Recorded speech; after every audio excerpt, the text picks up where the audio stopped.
The island of Taiwan has been inhabited for tens of thousands of years. The first inhabitants arrived there approximately 3000 BC, more than 5,000 years ago.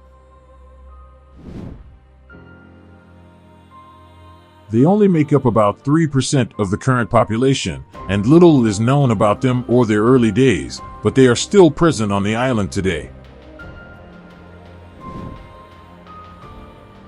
Nevertheless, there are still about 570,000 of them, and it's interesting because their ancestry is both Austronesian and Asian.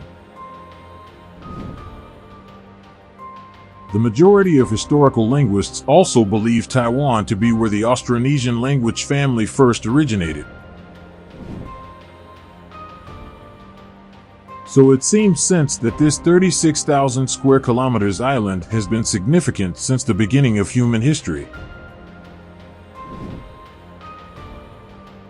Subscribe to AWZ and make sure to hit the notification button to get more upcoming videos.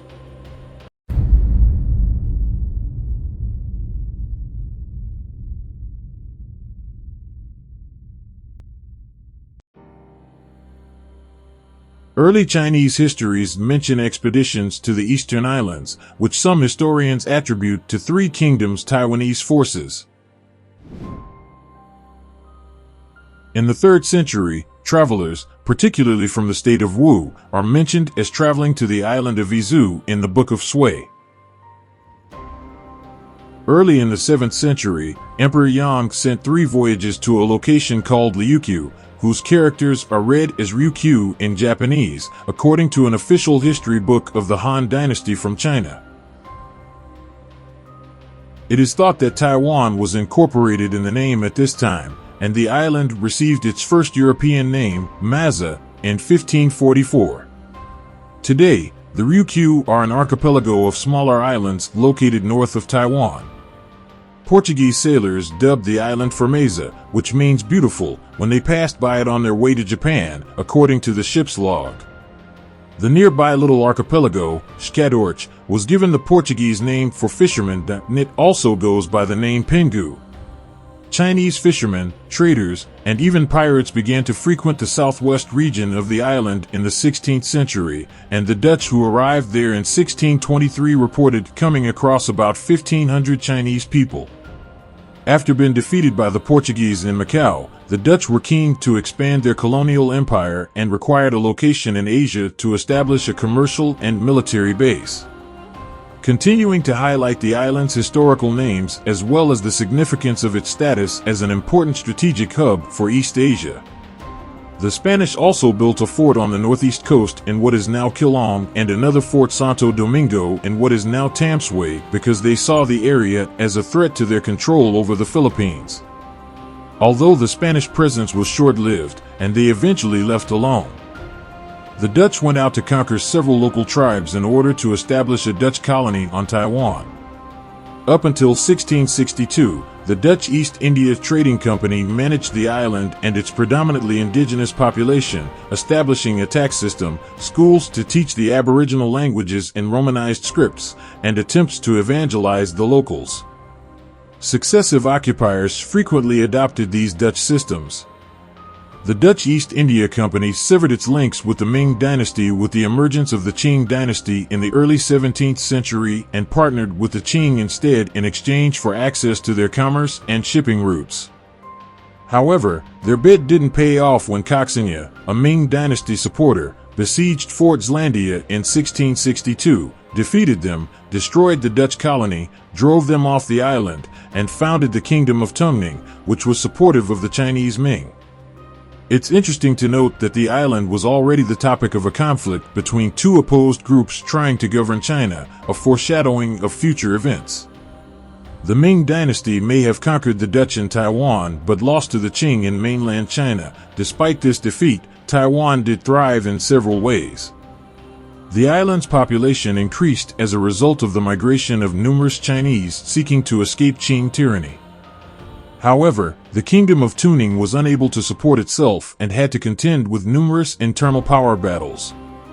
The island was seized by the Chinese in 1683 after Koxinga's grandson submitted to the Qing Empire. According to legend, the emperor of the Ming dynasty said that Taiwan was the size of a pellet and that leaving the islands and relocating all of the Chinese population to the mainland would be better than taking it. Others, such as Sea Admiral Shalong, attempt to persuade the emperor to keep Taiwan because of its strategic significance, particularly from a naval perspective. In the end, a compromise appears to have been reached, and the island continued to be governed by the Chinese Empire. However, because they had married native women and owned property on the island, the majority of the Chinese left Taiwan by 1682, leaving only 7,000 of them. The Qing government also restricted immigration to Taiwan from 1683 to roughly 1760. Considering Taiwan's strategic and economic importance, the Fujian province established the Taipei prefecture under its control in 1875. There were British suggestions in 1840 and 1841 to seize the islands, which again demonstrated the large importance of the islands, and during the Sino-French War the French also attempted an invasion of Taiwan in 1884. Portuguese, Spanish, Dutch, French, and British, all the main European colonizing powers, attempted with more or less dedication to establish a colony in this key Asian island. After these attempted takeovers by Europe, which the Chinese were able to fend off, came the Japanese threats, which also began seeking to expand their rule outside their native land. So obviously this wasn't the only purpose of it, and the possession of the island was a consequence of it, but it reinforced it as well, again indicating the strategic importance of Taiwan both from an economic and also a military point of view. The transfer of Taiwan from Imperial China to Imperial Japan resulted of a peace accord in 1895, yet this peace didn't endure long. Soon later, in 1937, a new fight broke out between the two countries due to China becoming a republic following the 1911 Qinghai Revolution that ended the Qing dynasty and the Chinese Empire. Eventually, the battle with Japan would be merged into a much bigger one, World War II. To meet their military requirements, Japan quickly and heavily industrialized the island, and by 1939, industrial production in Taiwan had surpassed agricultural production. Meanwhile, the Kuminka and Imperialization Project was launched to instill a sense of Japanese culture in Taiwanese citizens. Over 205,000 Taiwanese citizens served in the military of the Japanese Empire from 1937 to 1945. The Republic of China declared October 25, 1945, as Taiwan Retrocession Day, commemorating the day Japanese forces submitted and returned to civilian control. In addition to the Chinese and the indigenous, there were some 300,000 Japanese living on the island at the time. However, during the course of the following year, China returned practically everyone to Japan. Mao Zedong's forces quickly grabbed control of the mainland after the civil strife in China pitted the reigning Republic of China regime against them, and the ROC regime relocated to Taiwan. Around 2 million people moved to Taiwan from the mainland in 1949, along with the government and the remaining soldiers. Taiwan, or the Republic of China, is still present on the island today. From initial homogeneity to current diversity, the system has evolved into a government that outlines its fundamental principles as being liberty and democracy with free and fair elections. Is an interesting illustration of an old regime that was able to reform itself, and thousands of years later, the island's strategic importance remains unsurpassed. There are 23.4 million inhabitants, of whom 95% of Han Chinese descent and the balance are indigenous.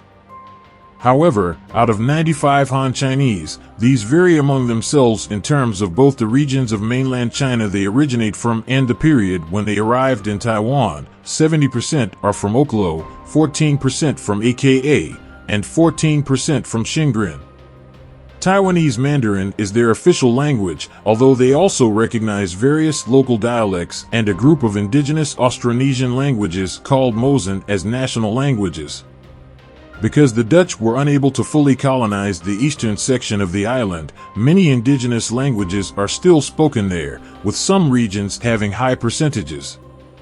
Japanese and Chinese rulers initially tried to expand their control to the eastern side of the island, where the local tribes had more influence. Even modern population density charts demonstrate that the island's westernmost region is the most populous. 35% of the population identify as Buddhists. Taoism 18.7% of people identify as agnostic, 4% as Christian, and 9% as belonging to another religion. The new Taiwan dollar, and taking into account purchasing power parity, they have a gross domestic product of 1.4 trillion US dollars. They were economically imported from the beginning and saw periods of rapid expansion during the numerous occupations, particularly during the Qing takeover or the war economy, when the Japanese utilized it as the basis for their capital city of Taipei.